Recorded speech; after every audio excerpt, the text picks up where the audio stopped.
Why companies that go woke go broke? Is that true? I don't know, but I've heard that something related to the fact that Disney is now, I mean, I don't think that's true. I've heard that people are making a lot of money by going woke. But I also heard that, I don't know, I've heard mixed audience when it comes to this. Like some series that are woke are kind of like losing all its interest and people don't care about it because they're kind of going against what the fandom itself perceive and enjoy. But it's like, I don't know. I feel like I heard mostly people are earning money, but at the same time, I also hear that Disney might not stop doing woke stuff because they're not earning enough. But I don't know. It doesn't seem like this is true. Everything that the woke agenda touches inevitably fails. Marvel was in control of the cinematic empire just a few years ago. Now they're slowly becoming irrelevant. Flop after flop and a string of content almost designed to attack their fan base has put a massive dent in their reputation. Snow White was another casualty. The problem is that there's just a problem whenever you have a fan base, whenever you have a fan base that is like dedicated to this type of craft and you're trying to change it, like this format, like obviously it's going to be less well received. And Disney's doubling down on their identity politics. When it does release, it's lost because it's the same movie every time. It's not only the same movie every time, but like if you think about it like this, like maybe a lot of people don't think about it, but a lot of American movies are so American that they are often the same type of thing. But at the end of the day, whenever you try to focus the woke formula, you are, I think there was a very famous director that said this. They have this checklist that I have to go through to make sure that they've followed everything. So every movie turns into being a replication of the other movies that are the same thing because they all follow the same formula. There's never anything different. It's just the same formula with a different type of output. That's it. Will be just another failure to add to the pile. And they weren't alone. BuzzFeed. I haven't watched a Disney movie in many years, so I don't know how bad they've become, but I keep hearing about it. It's Gillette. A whole slew of companies have chained Hi, themselves Fishy. to Hope you're doing good, buddy. agendas. But why? Is any publicity really good publicity, or is something deeper going on here? While pushing a political agenda alongside your product isn't a crazy step for these companies. It's not like people are resistant to politics in their media as a general rule, even if they aren't watching the news. The Barbie movie is all the proof you need. Warner Brothers say it has now passed over $1 billion at the global box office. It's closing in on the top 10 grossing movies of all time right now, partly off the back of its message. The problem comes when the wokeness and the political agenda starts to infringe on what people are really there for. Take Marvel films for example. It's like they saw the success of Black Panther and they've been trying to emulate it ever since. But what they don't understand is that a large part of what made it popular was that it's actually a good movie. It might not be for everyone. I don't know if Black Panther is that woke though. I thought Black Panther was badass. I thought it was a good movie, or it was a decent movie.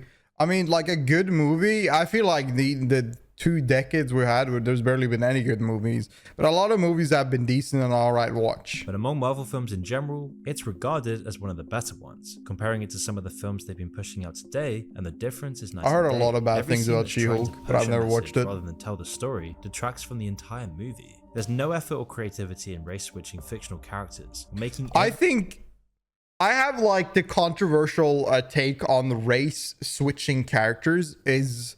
Like, I have like a take on it that many might not like. Overall, I think it's bad. Like, I think it's bad to take a creation of somebody created this character and it's meant to be like this. And this does not go only to race, it goes toward a lot of other aspects. Like race is like one of it. I'm saying that, let's say you have one character that is meant to be good evil. And now it's just good. You know what I mean? You're changing the formula of the character and its design, and that is what is wrong because you are disrespecting the craftsmanship of the original author. And that is what I dislike mainly. I don't give a shit about who acts this and that. Obviously, that gives you more acting opportunities and more actors open up to that role. But I think that whenever you're trying to take a craft that is already written and it's already on a piece of paper, we know how it is, we know how the story plays, we know exactly what it is, and you change it because of your own narrative, I think that is bad. Like, that is what I kind of find bad. And that's what you kind of see with Rings of Power mostly, is that the writers look at Tolkien, the best freaking fantasy writer of all time, will forever be that. He will be the father of fantasy like writing, most of it. And you have writers saying that they can do better. These writers can do better than Tolkien, and make that dog shit of Rings of Power is. Is that not disrespectful? I think that is disrespectful. I view it as disrespectful that you take a craft of some author and you write it into your own narrative. I think that is bad. It's uninteresting. I don't give a shit about you. When I hear Snow White, when I hear a Little Mermaid, when I hear Lord of the Rings, I expect to get those stories. I don't expect to get a now twisted version of some weird individual in Hollywood's view to put into that. I don't want you to rewrite what is already perfection. I want you to write it the same way and following the source material the best way you possibly can, but make it translatable as a script for the audience to watch in a movie or a series, like type of field. I don't want you to go wild with it. If you want to make your own character, if you want to turn let's say an Asian character to suddenly like an Arabic character, and you want to make them from good to now super evil, and their whole agenda is now about this and that. If you want to change a character like this, how about you make your own stuff? How about you stop vandalizing someone else's work and you make your own thing? You don't need to touch this. If you're so great, if you're so much better than Tolkien, how about you make your own fantasy book or whatever shit you want to do? You know why you won't do it? Because you suck. You can't write shit. All you produce, nobody gives a shit about. That is why. Every female character hate men to make them look strong and empowered. It doesn't make people want to watch more or see what happens next. People know women are capable of being the hero. Films like Alien and Terminator series did it decades ago. It's nothing new or revolutionary. Marvel follows these repetitive and hollow patterns, pushing the same message over and over again, expecting to produce fresh results. Instead, they get some of their lowest grossing films of all time. When they do finally accept the reality, they start throwing the blame everywhere they can, except the actual problem. Recently, The Witcher producer blamed fans for the failure of the show, because according to him, and also I want to say what you said, I'm okay with race swapping as long as it adds to the story. Swapping a white guy to a black woman just for kicks is straight up bad. I think that's bad, and I think most of the time race swapping is not really all right, but it can be done well. You can have a writer that does actually a pretty decent good job, and you can have actors that plays that role really well, and it's fine. I think Samuel L. Jackson had a few roles like that, and it's been amazing. Nobody batted an eye. But the problem is mainly the fact that most of these writers, it's not really about purely race swapping. Like I said, it's more about the fact that you're changing an original character and you're making their design, their attributes, their personality completely different to what the original writer wrote. That is the majority of the issue. It's not about the fact of just purely race swapping. I don't think it's that bad to just completely race swap sometimes here and there, but I think when it depends really on the story. I think it really depends on the story itself and who's writing it and who's playing it and how it's presented. Personally, I think that any change is bad. Like if it would be my world, I would prefer that whoever want to make whatever they want to make should make it in their own way and not take someone else's story and change it. But in the end of the day, I think it's all about how it's presented, because you have situation where people are race swapping or people are adding something to a character. I've never seen anyone add to a character where it's good. But race swapping in movies and stuff like that, that's there have been many times before that. This is just like, or all right, like if you really care about race that much, it's like, I mean, it doesn't really matter for me, like but it's more about how the character is presented, more like it for me. But I can see why a lot of people, I think humans are bad with change. they do not take change easily. So whenever you have a character depicted as a small, like, let's say small white dwarf, and it suddenly becomes a large woman out of nowhere, I think somebody's gonna bat an eye and be like, you know what, this is what is this? This is not the same thing that I was expecting. This is completely different. You know what I mean? And people don't like that. People just don't like change overall. They want it to follow the original source material as much as possibly can, and they don't want anything to change. And I can see why they don't want it. And in many cases, I'm kind of on the same eye, but it really depends on what we're talking about.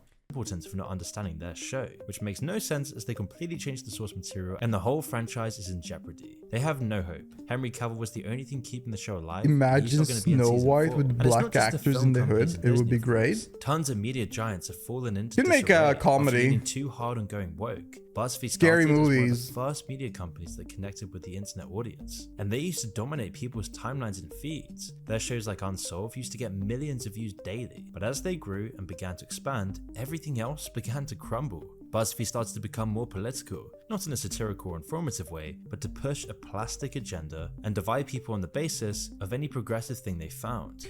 Also, you need to keep in mind, BuzzFeed uploaded like 30 videos every day.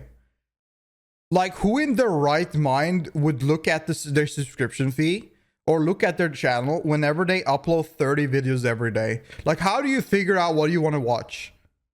Like, whenever they grew, it wasn't really the thing is that's the problem with having a topic like this. Why companies go woke, go broke, or saying woke is bad. The problem is that there are other factors which result in the downfall of things. It's not purely about being woke. It is bad that every movie is kind of the same, but there are other factors into play that ruins it for movies and companies overall. It's not only one thing. The best weapon was to enforce guilt in men and white people. For example, there's a video by BuzzFeed called 36 Questions for Men, and the entire video is just filled with awful opinions and stereotypes, which is funny as they claim to go against the stereotypes. The video starts with their employee comparing every man to Donald Trump. How does it feel to be the same sex as Donald Trump? And I think it's funny that somebody can say this and be screaming like sexist. I think people that are focusing too much about, like every girl is this, every guy is this, every man, everyone from this race is like that, and the one screaming out racist. I wonder, like, isn't like everything they are doing and focusing on and the way they're thinking about things is really unhinged and not normal. It's honestly, you are being both a sexist and a racist at the same time, while also trying to use these arguments to say that somebody else is. Like, most of the people that are focusing, like, normal humans don't think about this. A normal human sees a human as a human. They don't think about all of these other attributes out of the blue. When they have a conversation, they don't think about like the way, like, mentioning all of these things. It's so odd. Countless videos like this where rage bait generates millions of views. But after a funny thing, I remember, I'm not American, right? I remember I said some dude, I think it was some dude or some girl was really mad about the Velma series, and I said that is dumb. And then they started spewing like a lot of American political terms at me, and I didn't understand a single word they were saying. I was like, what does this mean? I have no idea what the hell you're saying. They were calling me a liberal and stuff like that, and I'm like, what are you saying? Well, everything else becomes boring if someone doesn't evolve. BuzzFeed failed to see this. God. They fixed themselves. Now they're completely dead. People didn't watch BuzzFeed to feel bad about themselves, but 16 debuffs. Oh my lord, I'm dead. What people actually wanted to see, they lost it all. But before we continue, I want to tell you about our sponsor, War Thunder. Oh my into the god. world of War Thunder, where the battlefield comes alive and we've been inactive for at least 6 months. I think we've seen this Click on the game link in the enough. description below and join the battlefront today. However, possibly the saddest example of this is what we've seen with Vice. Classic Vice was doing things nobody else had the creativity, let alone the balls, to pull off. They were going straight into active war zones and interviewing anyone from drug dealers and dictators. Then they decided that people cared more about the culture war than actual wars. So they went from representing the new edgy wave of journalism straight to being out of touch, prioritizing fantasy over reality. Everything on top of that was unneeded mass that would end up putting the whole media company down. The corporate side of the company overtook everything else and smothered Vice's independence. In 6 years, they went from being worth $5.7 billion to bankruptcy. Now they're being bought out for a tiny fraction of that. Which all begs the question, why are so many companies falling into the same trap? They're not just stumbling into it suddenly either. The process takes years of poor reviews, an angry audience, and severe backlash. But they just doubled down, continually pushing out empty political content without any signs of stopping. A large part of this can be explained through how these companies change over time.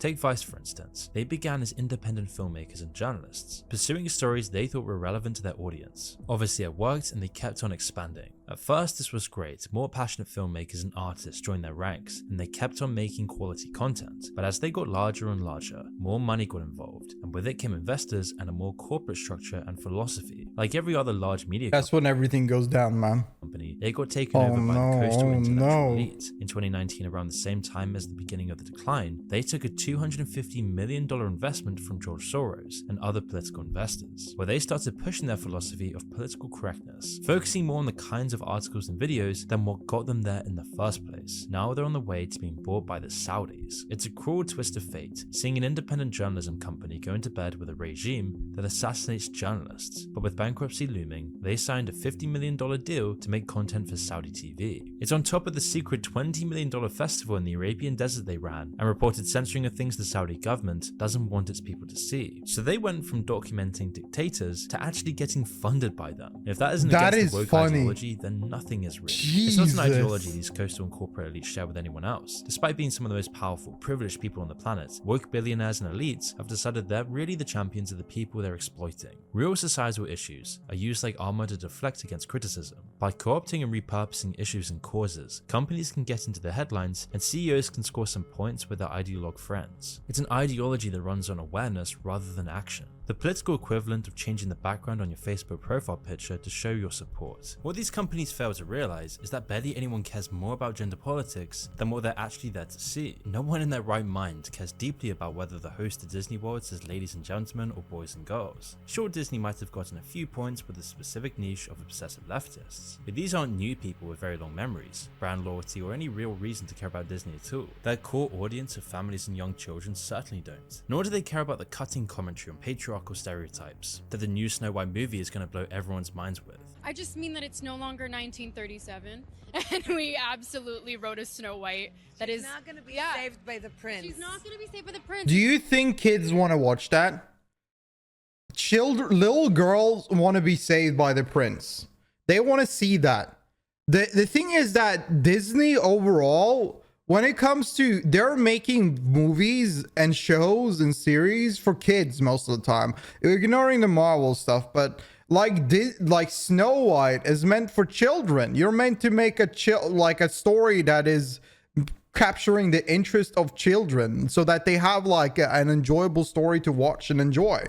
Like whenever you put like random woke stuff into it, why they don't want to see that? They don't even know what it is. They have no idea what the hell you're talking about.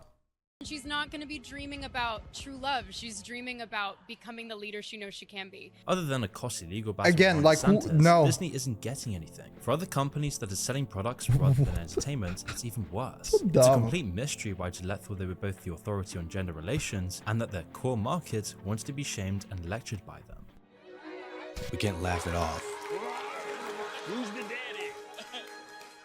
What I actually think she's trying to say. Making the same old excuses. Boys will be boys. Boys will be boys. What is this? But something finally changed. Allegations regarding sexual assault and sexual harassment. But she says And there will be no going back. Consultants and focus groups deduce that people have stories and characters that they can relate to and that they can identify with. But what they fail to realize is that people don't identify with characters because they look like them. They want characters they can empathize with and understand. Nobody understands or feels any connection with these hollow plastic tomorrow, puppets they use to spread 100%, man. People are interested in the message, not the messenger. Companies that buy into the woke ideology slowly lose more of what made them successful. They carve off pieces of their identity to try and fit into the woke mold. Eventually you end up with a media company obsessed with articles about manspreading, or a film company throwing away its classic time-tested stories in favor of yet another strong female protagonist story. It's also a benefit to these companies as a cover for all the dirty stuff going on behind the scenes. The more noise a company is making about some unrelated social issue, the less people will look into their other business. Netflix tries to present itself as very friendly and woke, but under the surface, they're bleeding people dry. The South Korean Actor Association is accusing them of underpaying despite the massive pile of cash they made off of Squid Game. And so just like that, Disney can now claim that they're the good guys, but their actions are always the opposite again. Recently, they scanned the faces of background actors in WandaVision to use them for future projects without actually paying them. They want more people to scan their faces so that Disney can own their likeness forever. Basically, Disney and other large studios are trying to own people for their greedy intentions, and the whole woke image is just a mask so that they can present themselves as the good guys. One of their most egregious examples was with the filming of Mulan. Despite parading it in front of people as a shining example of inclusivity, reality was nothing like that. Instead, they traded an all-white cast for an ethnically hand cast instead, the exact audience the film is designed for. A story originally set near the Mongolian border is now full of people who are from thousands of miles away. And the worst part here is that they were filming in the Xinjiang Uyghur Autonomous Region, the same place as China's network of concentration camps and re-education centers. The credits of the movie even give thanks to the parts of the Chinese government directly responsible for overseeing the horrors that happened there. Disney included special thanks to 8 government entities in Xinjiang, a province where rights groups have exposed a harsh crackdown against Uyghur and Kazakh Muslims, including mass internments, enforced sterilizations, and forced labor. It also acknowledged the Chinese Communist Party's propaganda department. Jesus. The film Mulan is seen as part of an attempt by China to soften its image, and many journalists and activists are calling for its boycott. At least the whole thing was a failure in the end.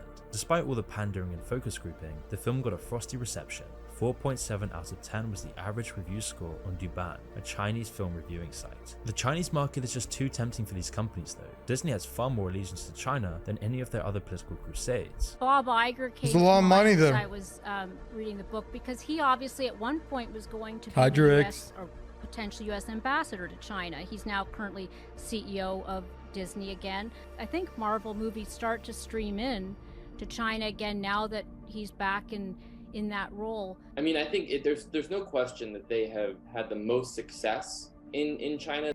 I would argue, though, that success is more of a vulnerability today than ever, because when the geopolitical winds shift, Disney is caught in the middle. The Chinese government own parts of their $5.5 billion Shanghai resort park, and the Chinese market is the only thing that saved some of their recent flops. It's hypocrisy, plain and simple, but it's an agenda that's been shamelessly pushed by investors and bankers alike. BlackRock was the company leading the charge. The $9 trillion asset manager has been playing the puppet master, strongly incentivizing companies to fit themselves into their ESG program. On the surface, the scheme promises to reward companies that reduce their emissions or crack down on harassment. In reality, the highest scores go to whichever company is making the biggest waves and playing into BlackRock's game of appearances. A higher score meant more investment and a spot in Larry Fink's good books. BlackRock says the ESG scheme and their related investments have lost them $4 billion. Not much compared to the $9 trillion they're in control of, but still a substantial amount. Their specifically environmental or socially conscious funds just didn't make any money. They probably lost a lot more than $4 billion in total, but it's not why BlackRock's CEO Larry Fink has put an end to the whole thing. Despite trying to stay under the radar, people have caught on to their interference. Just a couple of years ago, pretty much nobody knew who they were. Now they're infamous, and ESG is a big part of that reason. We say we have a commander-in-chief, but really the commander-in-chief is Larry Fink today. The guy running BlackRock is really the president of the United States. Larry Fink recently said they're scaling back. Interesting. On ESG. What's more is that he said he's been ashamed of the letters he wrote about how ESGs are the future, and that while of course BlackRock still believes in the ESG manifesto, they won't be using the term anymore, and that they're closing nearly all funds associated with it. Environmental social governance, or we call it ESG, the corporate movement to invest in companies that promote progressive policies on the environment and social issues, it may soon be coming to an end. BlackRock, the world's largest asset manager, maybe looking to put the investment movement behind them. This doesn't mean that BlackRock is going to stop interfering with politics and how people do business, not for a second. What it does mean though is that it will use a different name for it and that they might have to take a step back from doing it in public. Of course the empty dialogue won't go anywhere, but it'll mean even less now. But where BlackRock goes, the companies they own follow, which might trigger a large shift towards a less outwardly woke stance from companies in general. We've seen a similar move over at Disney with their treatment of the Snow White disaster. The whole theme played out just like The Little Mermaid, or Lightyear, or any of the most recent flops. The only difference has been the severity of the response. This right here is the decline of Western culture summed up in a single image, and this movie is the literal personification of everything wrong with modern entertainment. Are they the dwarves? Quite rightly, Disney isn't messing with some new idea or some forgotten part of their history. Instead, they've gone straight for the crown jewel of their empire, destroying Snow White by turning it into yet another political agenda film that's tainting their all-time classic. Snow White was the movie that put Disney on the map. They were pretty much nothing before it, but more than that, it's an essential part of nearly everyone's childhood. And to see such a beautiful and heartfelt work of art being replaced by Snow White and the 7 diverse companions is honestly depressing. My god. Not just for the people who grew up with the original. They don't even look anything like them. They don't even look like dwarves. What is this? These look like hippies. What is this shit? There's no way they put these as the 7 dwarfs. Oh my god. Companions is honestly depressing. There's only one dwarf? Well, I think I'm blocking it. Yeah. Bro, they look like all like hippies. The original though. But for the kids who will have these didn't know who they were. Like, I didn't know what that was. If Disney has their way, then this You Go Girl template is what children are going to grow up with.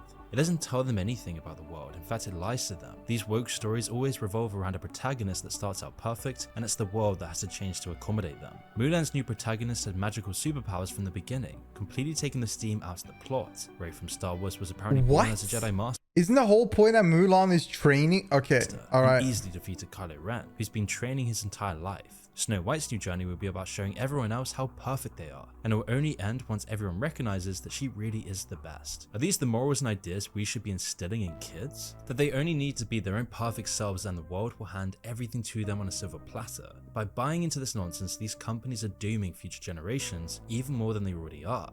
It's no surprise that Disney has recently made claims about walking back their political agenda. Their falling share prices, their crisis with streaming, and their box office flops have given them food for thought. In a recent interview, Disney CEO Bob Iger said that they were going to quiet the noise and focus on making entertainment, not issue-focused content. I did hear that, but at the same time, I heard that they made a lot of money from a lot of the movies they made. Iger is vowing to quiet the noise around the culture war that has pitted the company against political leaders. As with everything companies say, you should believe it. Let's wait and see. Yourself, because the reality is that Bob Iger is probably just as nervous that his grand plan hasn't worked out so well. He's going back on it because appealing to a loud minority of people obsessed with identity politics isn't a sound business strategy. They will tone down the propaganda and the agenda and try and push it a little less hard, but it will stick around. They might even completely back out of the Snow White movie, but other than that, we won't see much change. Even worse. Iger himself is likely to be in hot water over all the scandals and the legal battles that plagued his return to the company.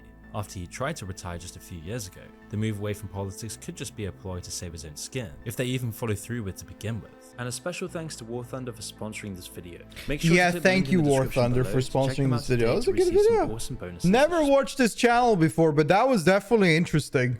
I mean, I feel like I've said a lot. I already said a lot. Bad is bad, man. It's bad. Woke bad. I mean, at least it's not interesting. Like, if you're trying to make if you're trying to follow, like, if you're trying to rewrite someone else's story, or if you're trying to make a movie or a series that's going to be interesting, following a checklist is definitely not making it interesting. Because that checklist, we've already seen it 50 times, 100 times. We're tired. We don't give a shit. Make something good, man. Make something good and stop disrespecting authors that are writing amazing stories that a lot of people already consume. Isn't it weird how it's never men replacing women in movies? I wonder why. How about you next Batman? No, not Batman. Next 007. Imagine if the hot girl is just like a beefy dude instead. I feel like they could do that. That's even following the woke agenda, isn't it? I think that would be pretty good. What about that? That would be pretty funny. So instead of having that hot secretary, like secret agent woman that is helping out 07. Now there's just like a hot dude. Catwoman is now Catman. Yeah, we can keep going with this. Wonder Woman is now Wonder Man. I mean, how would the thing is that how would the perspective be then? I think it would just be weird. I don't know. I think it would be the same thing. I'm not gonna lie. People would just be like, oh, what the hell is going on? It doesn't really make sense at the end of the day. But yeah.